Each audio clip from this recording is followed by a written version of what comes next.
వచ్చేసి కొల్లపల్లి హనుమాన్ టెంపుల్ అండి. మన కొల్లపల్లి సైడు సిద్ధార్థ కాలేజ్ వస్తుంది కదా, దాని పక్కనే ఉంటుంది అనమాట. సో ఈ టెంపుల్ గురించి నేను వీడియో షార్ట్స్లో మీకు షేర్ చేస్తున్నాను. సో క్లియర్ కట్గా అడ్రస్ టైమింగ్స్ అన్నింటినీ డిస్క్రిప్షన్లో మళ్ళీ మెన్షన్ చేస్తాను. సో ఈ టెంపుల్ అయితే చాలా ఏళ్ళ నుంచి ఉందనేసి చెప్తున్నారు అనమాట. అక్కడ శాస్త్రులు అయితే నేను ఈ టెంపుల్ గురించి రాసిపెట్టారు. అని చెప్తుంటే మనం ఒక మైండ్లో ఒక ఇమాజినేషన్ చేసుకుని ఉంటాము అంటారు కదా, అదే కనిపించింది నాకైతే. బట్ ఈ టెంపుల్కి వెళ్ళడానికి అంతగా దారి బాగాలేదు అనిపించింది. సో నేను చూపిస్తాను. ఇక్కడ నుంచి కొంచెం మామూలు రోడ్ ఉంటుంది, కొంచెం టెంపుల్ దగ్గరికి చేరుకునేందుకు మనకు అంతగా రోడ్ బాగుంటుంది. పిల్లలు సో ఇదే అనమాట టెంపుల్కి రీచ్ అయిపోయాం. అండ్ చాలా మంచిగా ప్రశాంతంగా దర్శనం జరిగింది అనమాట. చాలా డేస్ తర్వాత మేము ఫ్యామిలీ అంతా కలిసి ఇలా హనుమాన్ టెంపుల్కి వచ్చేసి మేము ముగ్గురం ఎప్పుడైనా ఫ్రీగా ఉంటే మాత్రం మా చుట్టూ సరౌండింగ్స్లో ఉన్న టెంపుల్స్కి తెలుసుకునే చిన్న చిన్న ట్రిప్స్ అయితే ప్లాన్ చేస్తాము. అండ్ మేమే కాదు మా వదిన వాళ్ళని కూడా పిలుచుకోపోతాం వీలైతే. సో రాలేము అంటే ఇన్ కేస్ మేము వెళ్తామన్నమాట. అదే టెంపుల్ విశిష్టత చెప్పండి. గుడి అట్లా ఇది చోళరాజులు కాదు నాటి గుడి. అభయ ఆంజనేయ స్వామి అనేసి రాజులకి అప్పుడు గుళ్ళు గోపురాలు అంతా ఎక్కడ దేశం మీద లేదు కదా, ఈ భూత పిశాచాలు అవన్నీ బయట తిరుగుతూ ఉంటాయి. ఈ ఆంజనేయ స్వామి అంటే లోక రక్షకుడు, ఈ భూత పిశాచాల నుంచి అంతా రక్షించేవాడు. అందువల్ల అప్పుడు ఆ టైంలో ఆంజనేయ స్వామి యొక్క దేవాలయాలు ఎక్కడైనా ఉంటే కన్నా అక్కడ చుట్టుపక్కల గ్రామాలకన్నిటికీ వాళ్ళు ఆరాధన చేసుకుంటూ ఉంటే ఈ భూత పిశాచం నుంచి రక్షణ ఉంటుంది, బాగుంటుంది అనేసి దీంతో రాజుకి ఆంజనేయ స్వామి స్వప్నంలో కనపడినాడంట. స్వప్నంలో కనపడి ఆ యొక్క రాజుకి చెప్పాడనమాట, రాజా ఇట్లా వ్యాసరాజులు నువ్వు దేశం వ్యాప్తిన తిరిగి నా యొక్క దేవాలయాన్ని స్థాపించాలి అన్నాడు చెప్పినాడంట కల్లో చెప్తే ఆ కళ్ళలోనే అప్పుడు దేవతలు రాజులకి ప్రత్యక్షమయ్యేవాళ్ళు, కంటికి కనపడేవాళ్ళు, మాట్లాడేవాళ్ళు. ఆ కాలంలో అవన్నీ జరిగేదన్నమాట. అప్పుడు కల్లో జరిగేది మీట్లు బాగా జరుగుతూ ఉండేదన్నమాట.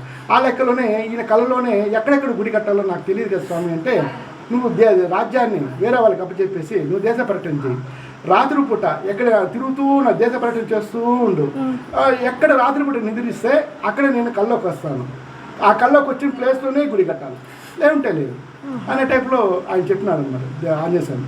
అందువల్ల ఆయన దేశవ్యాప్తంగా మన గుళ్ళు ఇట్లాంటివి ఎన్నో ఉన్నాయి. అలా తిరుక్కుంటూ దేశవ్యాప్తంగా ఈ ప్లేస్ కూడా వచ్చినట్టున్నారు. ఈ ప్లేస్ కూడా వచ్చింటే ఇక్కడ నిద్రించినారు స్వప్నంలో వచ్చినారు కాబట్టి ఇక్కడ గుడి కట్టినారు. ఇక్కడ నిద్రించి రాకుండా అంటే ఇక్కడ గుడి ఉండింది. అలా ఆయన ఎక్కడ పండుకుంటే అక్కడ కల్లోకి వస్తే గుడి కట్టాలి. అలా కూడా స్వయం అయిపోతుంది. వాళ్ళే ఆయనే కోరుకున్నట్టుగా అట్లా స్వయం కూడా చెప్పుకోవచ్చు. మీ పేరు చెప్పండి. నా పేరు రఘునాథరావు, ఇక అర్చకులు. నేను 30 ఏళ్ళు అయిపోయింది వచ్చి. నేను ఒక 3 రోజులు 6 రోజులు వచ్చి పూజ చేసుకుని వెళ్ళిపోదామని వచ్చిన. ఆయన ఏదో నన్ను ఆ యొక్క 108 టైమ్స్ హనుమాన్ చాలీసా చెప్పుకొని టెంకాయ కొట్టుకుని ప్రసాదం పెట్టుకుని నైవేద్యం ఇచ్చుకుని వెళ్ళిపోదామని వచ్చిన. ఆయన 108 సార్లు నాకు లెక్కలేదు చెప్పుకోవడానికి హనుమాన్ చాలీసా ఎంతసేపు పట్టదు, కానీ అది చేయనిలే ఆయన. దీనికంతా కూడా ఒక కారణం ఏదో ఇక్కడే ఉండాలని ఏంలే, నాకు కల్లో కనపడినాడు ఒక దొంగ కనపడినాడు. నేను బెంగళూరులో పనిచేస్తా అంటే అటు టెంకాయ తోట అనమాట. ఆ టెంకాయ చెట్లు దొంగ కూడా వచ్చినాడు. ఆ దొంగను పట్టుకున్నా. ఆ దొంగ పట్టుకుంటే దొంగ అని పట్టుకుంటే దొంగ అందరూ వచ్చి కట్టేసి కొట్టేది అంతా చేస్తారనమాట. చేస్తే అప్పుడు ఆ దొంగ ఏం చేస్తానంటే నాకన్నా బలంగా అన్నాడు. పట్టుకుంటే నన్ను కిందకు వేసి నేను ఆయన కాలు పట్టుకునేసాను గట్టిగా ఇంకా అందరూ దగ్గరకు వస్తాను, కట్టలు ఎత్తుకొని రాళ్ళు ఎత్తుకొని కొట్టేదానికి. ఈడు ఉన్నట్టు పైకి పోతాను. వదలరా అంటాడు, వదలలేదు నేను. వీడు పట్టుకొని పైకి పోతా ఉన్నాడు, పైకి ఇచ్చుకొని పోతా ఉన్నాడు. వదలరా అంటాడు. నేను వదలను అంటాను. నేను పట్టుకోలే. మరీ పైకి వెళ్ళిపోయినాడు. మళ్ళీ బెంగళూరు నుంచి పుంగళూరు 5 hours పడుతుంది జర్నీ. మీ ఊరు వచ్చింది చూడరా అన్నాడు.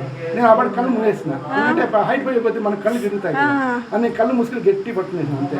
2-3 సెకండ్లు అయింది అంతే. జస్ట్ మీ ఊరు వచ్చింది చూడరా అన్నాడు. నేను దొంగని మన భాష బూతులతో తిడుతూ ఉన్నా, ఇట్లా నాకు ఎట్లా అనేసి బూతులతో తిడుతూ ఉన్నా అనమాట. సరే మీ ఊరు వచ్చింది చూడండి, మా ఊరు ఆంధ్ర, మాది ఇది కర్ణాటక, మా ఊరికి పోతే 5 గంటల సేపు పడుతుందా ఇట్లా అంటాను. నువ్వు చూడరా అన్నాడు. ఏదో చూసేది మళ్ళీ నేను తిడుతూ ఉన్నా.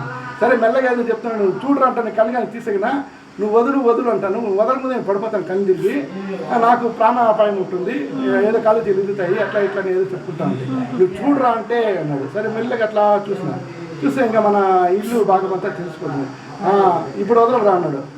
అక్కడంటే వాళ్ళు కొడతారని చెప్పేసి వదలలేదురా, నువ్వు కిందకి రాలేదు, ఇక్కడైతే నువ్వు నేను ఉన్నాము, నీకు మంచి పార్టీ ఇప్పిస్తాను, నేను కింద వదలరా, నీ కాలు పట్టుకుంటానంటే ఆడు నీ కాలే పట్టుకున్నా, వదలరా నీ దొంగ అనమాట అప్పట్లో దొంగ.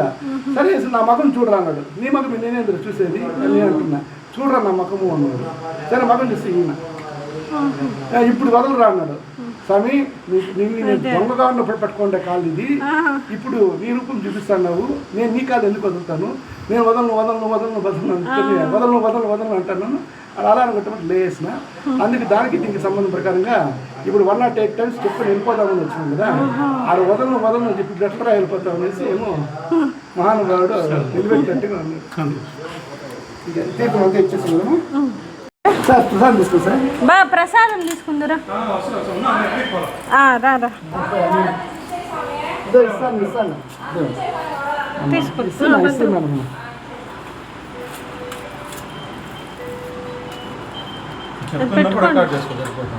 నామం పెట్టుకో.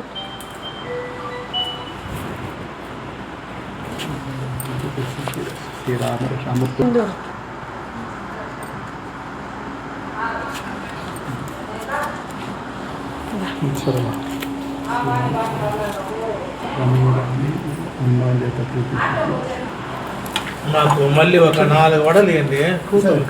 ఇస్తాను. నెంబర్ చెప్పు. 9949342141. పేరండి రఘునాథరావు. రఘు అంటే సో చూసారు కదండి ఆయన టెంపుల్ యొక్క విశిష్టత అండ్ అసలు ప్రాముఖ్యత గురించి ఎంత బాగా చెప్పారు. సో టెంపుల్ ఫ్యామిలీస్ అయితే చాలా బాగుంటుంది, ప్రశాంతంగా ఉంటుంది అనమాట. అండ్ మీకు అవుటర్ కూడా చూపిస్తాను. అండ్ ఆయన ఎంత బాగా షేర్ చేస్తున్నారు కదా. సో ఆయనకు వచ్చిన కళ గురించి, అలాగే నిజంగా జరిగినవి కొన్ని అలా ఎవరైనా పెద్దవాళ్ళు చెప్తూ ఉంటే మనకు ఒక ఇమాజినేషన్ రూపంలో చేసుకుంటాం అనమాట. సో నాకు ఇక్కడ ఉన్నంతసేపు అలానే అనిపించింది. టెంపుల్ అవుటర్ సైడ్ అయితే ఇలా ఉండిందండి. మీకు చుట్టూ కొండలు, ఇలా మధ్యలో చెట్టు అండ్ టెంపుల్ ఉంటుంది. చాలా అంటే చాలా బాగుంటుంది. మీకు ఇప్పుడు జూమ్ వేసి చూపించా కదా, అదే అనమాట సిద్ధార్థ కాలేజీ. సో మేము మంచిగా దర్శనం చేసుకునేసి అందరం రిటర్న్ అయిపోయాము. మన తిరుపతిలో ఆగస్టు వచ్చేసినా కూడా ఎండలు మాత్రం తగ్గట్లేదండి. అసలు ఈ టైంకి నార్మల్గా మనకి ఫెస్టివల్ సీజన్ కాబట్టి వర్షాలు అలా పడుతూ ఉంటాయి. సో చూసారు కదండి, ఎలా అనిపించింది ఈ వీడియో కింద కామెంట్లో చెప్పండి. మీరు ఎవరైనా ఈ టెంపుల్ విజిట్ చేస్తుంటే అది కూడా కామెంట్లో చెప్పండి, మీ ఎక్స్పీరియన్స్ ఏంటి. మళ్ళీ కలుద్దాం, బాయ్.